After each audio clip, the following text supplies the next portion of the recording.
It's literally a bunch of pixels that resemble a car I like, and it makes me so happy.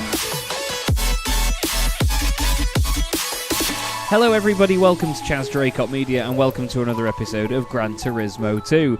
We're here in our very own garage, looking at the beautiful ePSXe wagon WRX STI version V. This is a car that we won a long time ago in this playthrough, but I'm super excited because we can get back in this machine, and we can use it in the final event, the very final manufacturer event in this game. We've gone all the way from left to right. I've done that the wrong way around just for you. Left to right, all the way over from West City to North, South, and now East City. East City having over 50 races, I believe, across all of these manufacturers. But we're now here at the last one at Subaru.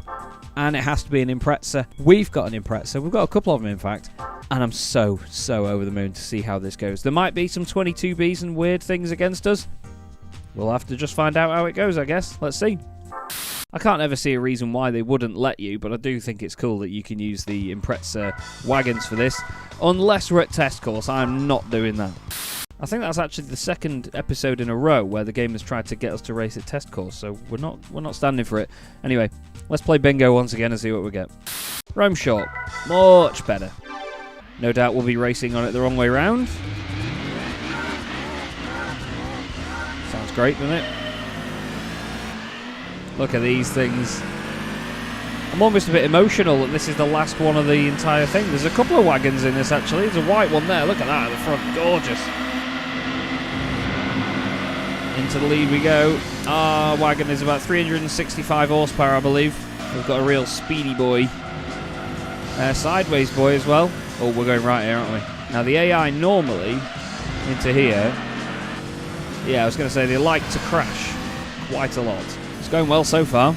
Like I said a moment ago, it's not going to be a long race at all. We've not got a lot of time to consider how monumental an achievement this would be to complete all these manufacturer events and how much of a chunk of the playthrough this has taken up as well. But I suppose it's shown us all corners of the world in this game, you know. We've been through pretty much everything there could be from all the different manufacturers. We're not getting away at this point. We've got a slight lead, but it's not humongous. I'm actually getting to the point with this game now where I'm starting to get scared of what I'm going to be doing next. I did speak to a few friends. Oh, I've done it again. I've gone the wrong side of the circuit. I did speak to a few friends about the fact that, you know, this series hasn't really got a massive amount of views. It's not generated the same interest as a few other things on my channel, which is understandable. You know, it's not everybody's sort of game, this. There's been a few of you that have been with it all the way throughout, and if you have watched the playthrough all the way throughout, I'm so grateful. I really am. We're nowhere near done yet, but still, we're a long way through, and I'm very grateful for your viewership, your support, any comments that come in as well. We'll have to see what sort of games I can do next. I don't think Gran Turismo 3 is on the table. I played too much Gran Turismo 3 as a kid. But that is the manufacturer event done. Like, done. It's going to take a minute for it to sink in, but I am so happy we have done that. Yeah, it's settling in now. We've done it. All of those events, all of that money, the racing modifying, everything. All I can think of is back to Grindelwald in them stupid yellow Mercedes, and the Subaru wagon is the one that finishes the job.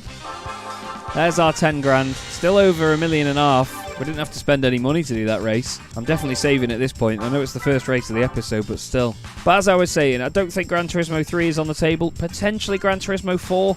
But that could take me years to complete at the sort of rate that I'm doing these. We'll have to wait and see. There are other games that I'd like to play and just try out, because you never know how some of them are going to perform on YouTube when you play them. And at the end of the day, I like doing this because I get to play games, I get to try and entertain you lot, and you know, the feedback's great. It really is. I'm at that point now, though, where I don't know where to go. Here is our wonderful map. We've completed so much. I mean, look at all the manufacturers. You know, we've been all the way through from West City, where we had the Citroens, the Renaults in the early days, even the Fiats as well. I can't even remember how many episodes ago that was. I'll pop it next to my head here. We went all the way up through North City. This one took a while, I remember. North City was a big challenge. South City, not so much. But then, of course, East City was the big one, with so many of these Japanese manufacturers having 7 or even 8 events at points. But wow. We've finally done it. I'm very pleased. I tell you what we are going to do. We're actually going to have a bit of fun here, because up to this point we have this list. Now, there's some cars that we can't grab right now or can't quite get, which is understandable because you have to win them. But there's a number of them on there that we can definitely get. And I want to start buying some. I want to tick a number of them off the list. First one is going to be over here in West City, because we're going to go and buy what was my first car. For a while after I passed my test, I drove around my mum's Punto. We had a green Punto. But I had one of these. A ePSXe Sporty. I'm smiling so much thinking about it. It didn't have the same front bumper on it. It had the next one, basically. It wasn't starter red either. It's not quite the right colour, that. Which is a bit upsetting because I can't get it in the exact colour I would have had it in. But I loved a yellow one. Broom yellow. Sounds like such a rubbish colour. But we're going to buy a little ePSXe Sporty. We're going to tick it off the list. And we're now going to go and put some nice little white wheels on it because I think they look great with white wheels on. Not even sure what company to go to, although the Rays ones have got a yellow cap in the middle, haven't they? They've got a yellow centre cap.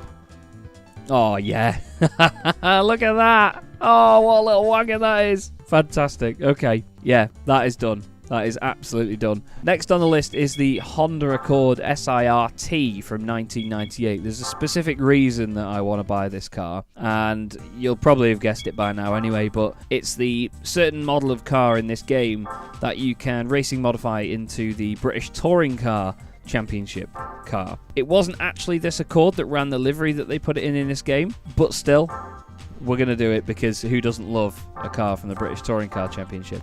There is the Accord SIRT purchased, and even before we do any sort of power tuning or anything like that to it, we're just going to jump through the weight reduction stages. I'm going to turn the frame limiter off, as I have done for a few episodes now, just to get these done quickly, because it can take so long with the sort of update and refresh rate of the menus in this game. Straight over to racing modification, and would you look at that?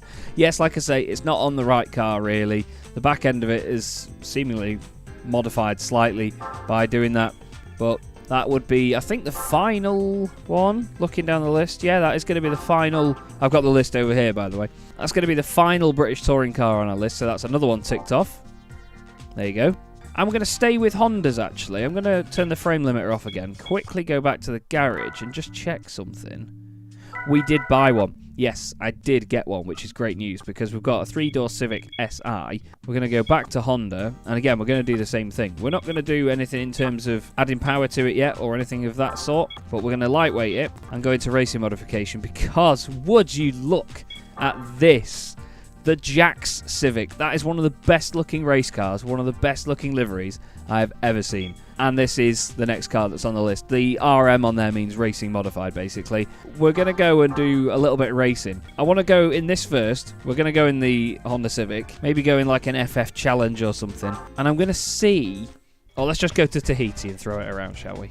I don't want to spend too long overthinking it, you know, and doing too much to structure this episode because it could get so sporadic and go all over the place.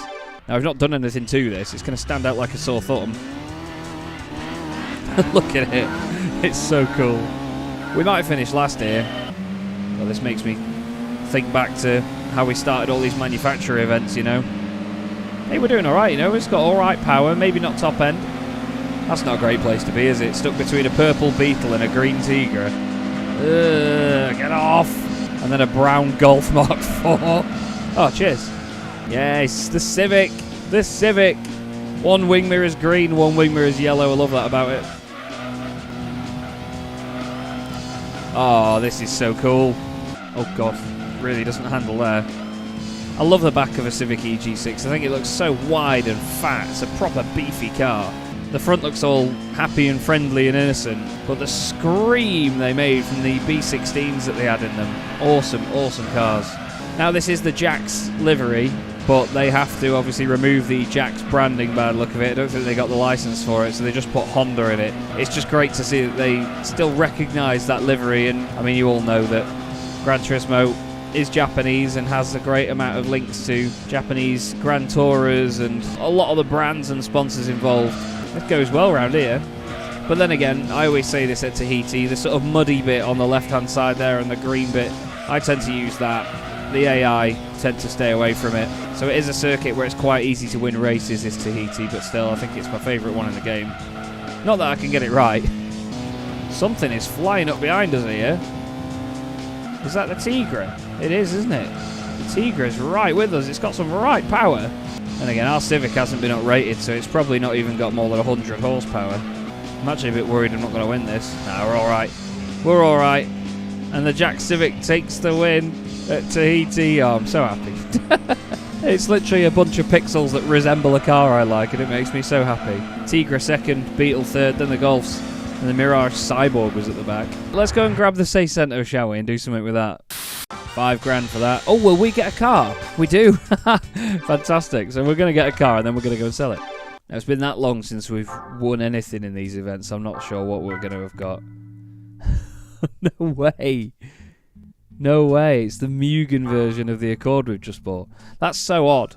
That's so odd because when we did a couple of... Actually, no, it was the last episode, wasn't it, where we used the Mines R32.5 Skyline. That was the car we won for that race, and I'd completely forgotten. Still, $7 for the Mugen one. I like it in that grey, though. Let's go to the Seicento. It's just like a shoe. It's like a yellow and white shoe. It's brilliant. We're going to go and do it up first, of course. We're going to go and modify it, give it as much power as possible. I don't think you can get this thing over 100 horsepower in this game. Well, I actually started getting back into old PlayStation games again when I started buying them from Amazon for my PlayStation 2 that I had at the time. And I already had my Seicento at that point, so I wanted to recreate the fastest Seicento I could. There's actually a few amazing modified Seicentos within the community, you know. 59 horsepower we're at the moment. Can't do any NA tune-ups to it. Engine balancing gives it 1 horsepower more. Displacement does nothing. Port and polish gives it 3 more for $5. Can you turbo it? Oh my god. You can give it 187 horsepower. I didn't remember being able to do that. Honest to God, I did not remember that you could do that. Fantastic. Let's give it some racing suspension as well, or semi-racing to be precise. Let's put it on racing super softs. Weight reduction, not that it needs it. It's probably going to weigh about 400 kilos. Can you racing modify it? Good. I'm kind of glad that we can't. Let's give it a racing gearbox. Why not? Triple plate clutch. This is going to be a little rocket ship, innit? Right, let's somehow go and race it. What should we do? Let's do the FF challenge again. Let's go midfield. Let's go to the settings, though, because I want to mess with the gear ratios, because I want it to be quite a long gearbox, to be honest with you. That's all I was worried about, because we've changed to racing gearboxes before when we've tuned cars up, and it's made the gearboxes way too short, and they've topped out at nothing near their original top speed. What's it put us against, then? We're against an Integra, a Civic Type R, a Nissan, is that a Pulsar? Ready?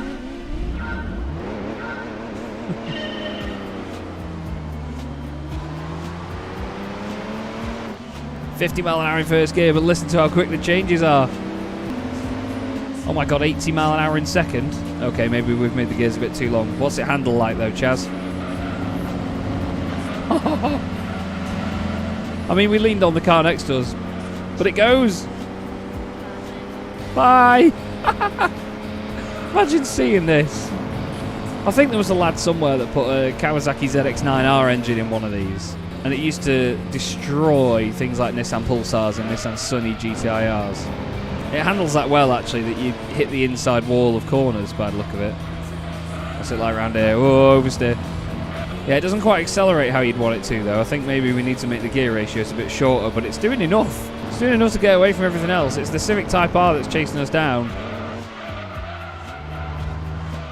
Oh, yeah, the long gears really do affect the handling, though. Come on, little Seicento. 100 mile an hour, 110. The gear changes are beautiful. Yeah, but here comes the rabble with a clearly much higher top speed than us. Feels great, the top end there. Between 6,000 and 7,000 RPM, it really picks up. I think we mess about with the gear ratios and see how quick we can get this thing to accelerate, you know, because I heard it goes like stink. It's so cool, though, to be able to drive a car like this in this game, because they were so adorable, and they always will be. A lot of people see them as just this horrible, weird little Italian car, but I think it's fantastic. Hence, I had one. It was just something a bit different, you know. All my friends had Corsas or Clios or Peugeot 206s, Civics. But I was the only one with a Fiat Seicento. We called him Mario, and he was red with white wheels. I loved him. I really did. He compounded a lot of issues together later on in his life, and eventually we had to scrap him, and I cried a lot that day. But we're not crying now, because we've just decimated a field of very cool cars. Get it? Oh, what a little thing you are, Seicento. What a little thing you are. Okay, a victory for the Seicento in its first ever race. I'm not going to mess with the gear ratios now. I'm not going to sit you through that again. Won another car, though, so we may as well go and check out what that is. It is... Oh, that's weird, actually, because on the list is 11. I've actually put on the list that I want another 11, and I was going to buy one of those next. However, we're going to sell this one, which is the Tom's T111, and we're going to jump in something a lot more pokey because we're going to round out this episode with a very fast car, and we're going to hopefully win a lot of money just to boost that number back up again. We're just over £1 million. You've watched me race a lot of very slow cars in this video, so we're going to jump in something a lot more powerful anyway. Jump into a race, and I'll meet you there. Yes, it's the Nissan GTR R34 GT500 car, the Calsonic car. Specifically, the one we probably got on with the best when it came to the GT500 championships that we did so many times. And we're here in the Gran Turismo All-Stars Championship with some of the quickest cars in the game. Because if you win this race, you win a very valuable car, which we can sell to make a lot of money. You get 50 grand for winning the race in the first place, and then you can sell a very expensive machine to go with it. Now, somebody I'm very grateful for in the comments a while ago told me about this. As you all saw, I tried to do this in the Ford GT90 a couple of episodes ago and absolutely hated it because this circuit's not easy. It really isn't. You need a very good car around here. I could have jumped in the Escudo and just battered them, but I wanted to at least drive a different car to that. I didn't want to be that sort of Neanderthal route of just throw the Escudo at every event you can because it doesn't fit in at a place like this, you know. It's not the sort of car you would see racing against these other machines. So I wanted to race the absolutely balmy Skyline R34. It's such an aggressive looking car at the front as well. And after one lap we have a lead that is very tasty. It's not trying to kill me here like the GT90 was. That's just flat on the exit there with no problems whatsoever. So it's just a bit of fun this episode. To be honest, it might even be the title of it. Test out a range of cars and earn a bit of money. But it's a bit of a treat for myself, really, for finishing the manufacturer events. I'm so happy we've got them done. I will be live streaming the rest of the endurance races as well. There'll be a few more episodes where, you know, I'll just announce that I've done a little bit of grinding off camera. I know in the previous episode I said I don't do anything off camera, but I think it's not going to be worth recording half of the GT500 challenges and races like this that I'm going to be doing. We've got past the point of the game now where money is the sort of talking point and money is the struggle by trying to win races. We've got cars enough now to just go and win stuff and go and earn money, so you don't need to see the full process behind all of that. But there's just loose ends to be wrapped up now with this game, unfortunately. Some of that is going to be the license tests, which I think will constitute a number of recordings and episodes going forward. I'm going to try and get all the golds. I know I may end up tearing my hair out with that, and I can't promise that I will complete all the golds in this playthrough. There's a lot of endurance events and other challenges that I want to complete first, and I think that's more of the backbone of the game than getting the license golds. This car is so good, man. Flipping heck. It's so good. Again, I know I've got this angry looking face when I'm driving, but I'm genuinely enjoying myself. It's just because I lean down and I look down at the screen and I've got the biggest eyebrows in the world except for Jack Styles. So it makes me look like an angry boy when I'm driving, but I'm not. I'm in pure joy and loving it, especially knowing we don't have to do any manufacturer events anymore. Love this Skyline, man. Love this. Come on, is that the fastest lap? I don't think it's going to be. No, it's not. Oh, just missed out. But there's going to be a big prize pot for that. So just to save the odd seconds here and there, I'll skip on and I'll show you us selling said car. Oh, but of course, there is the 50 grand prize pool as well, which is nice and tasty. Back to the garage we go, and we will lay eyes on the prize, because for winning that race, you win yourself the TVR Speed 12, £500,000 worth of car. So you sell that, and boom, very happy boy. 1.7 million, amazing stuff. You get 550 grand just for winning the one race. It's not an easy race, and it's a bit longer because it's 5 laps instead of 2 or 3. I think for the amount of driving you do, and probably for enjoying the amazing car that you have to drive to win that race, it's worth it in the end. Anyway, that is all I've got time for this episode, everybody. Thank you very much for watching. I really hope that you're enjoying this. I'm so pleased to have got to the end of the manufacturer events now. I'm just going to try and branch out and see where we can go from here. Thanks very much for watching, and I will see you in the next episode.